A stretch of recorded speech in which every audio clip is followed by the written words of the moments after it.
cracking, YouTube? It's me, your host, Toon, aka the Comic Book Thug, once again bringing another comic book review. This time it's for Spider-Woman, issue number 7.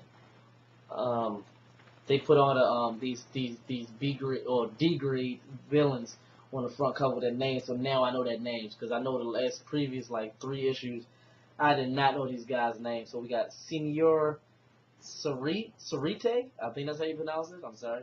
Big Wheel, Cyclone, Goldbug, Mauler, and Kangaroo. I want to say that, but these are the bad guys. So anyway, the comic opens up with this woman in a shopping center, and the lady's asking her if she want to pick up plastic, but she's focused on her phone because she's getting a text message of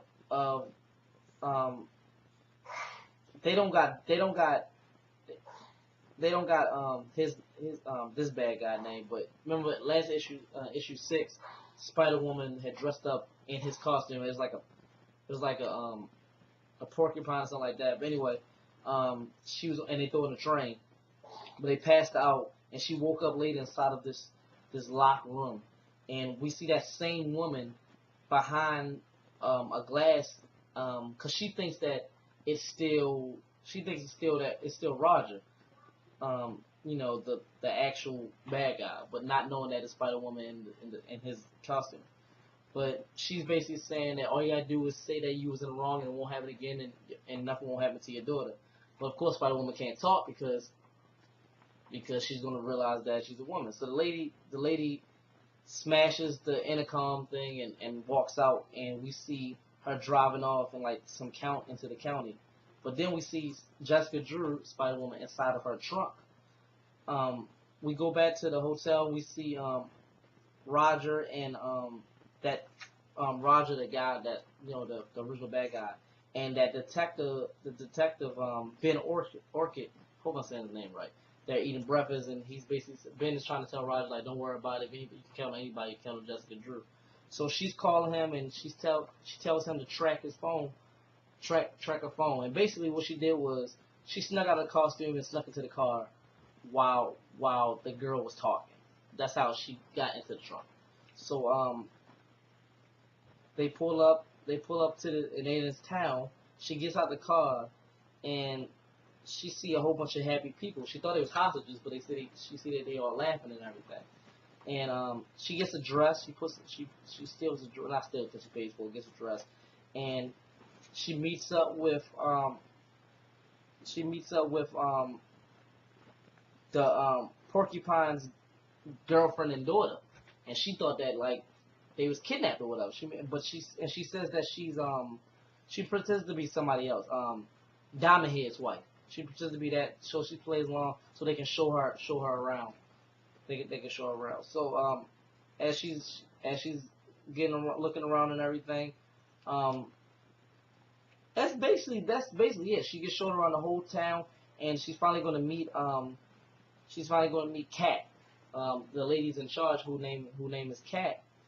And when she gets into the building, the comic basically closes with, well, not closes yet, but the second to the last page we see Ben Orchid and Porcupine Roger, or whatever his real name, Roger, chained up in the middle of the living room, or whatever you want to call it. And as she turned around, we see the lady in charge. I guess her name is Kat. She's in this big ass like robot suit, like big like construction type suit. And she, in the comic closure, says, "You're just gonna love me, don't you just love me?" That's what she says to Spider-Woman. That's how the comic ends. Yeah, that's pretty much it. I want to make it clear that I never was a fan of this book. I am a fan of her new costume. I do like her new costume, Spider-Woman's new costume, but I'm just not a fan. I'm not sexist or nothing like that. It's hard to get into a female character because it's like, I think that some of the writers, this is my opinion, that they don't even give it their all in some of these female books because it's just like, I don't even understand the story. Like, I mean, I understand the story, but it's not a compelling, it's not a good story that keeps my attention. I would have been stopped this, like I stopped the Original Sin. Even though Original Sin was a good story arc, it was just so many issues of it. so many tie-ins. I did a review. I did original Sin. Excuse me. I did original Sin 0, and after that, I saw how many tie-ins was going to be included, so I just didn't do the reviews.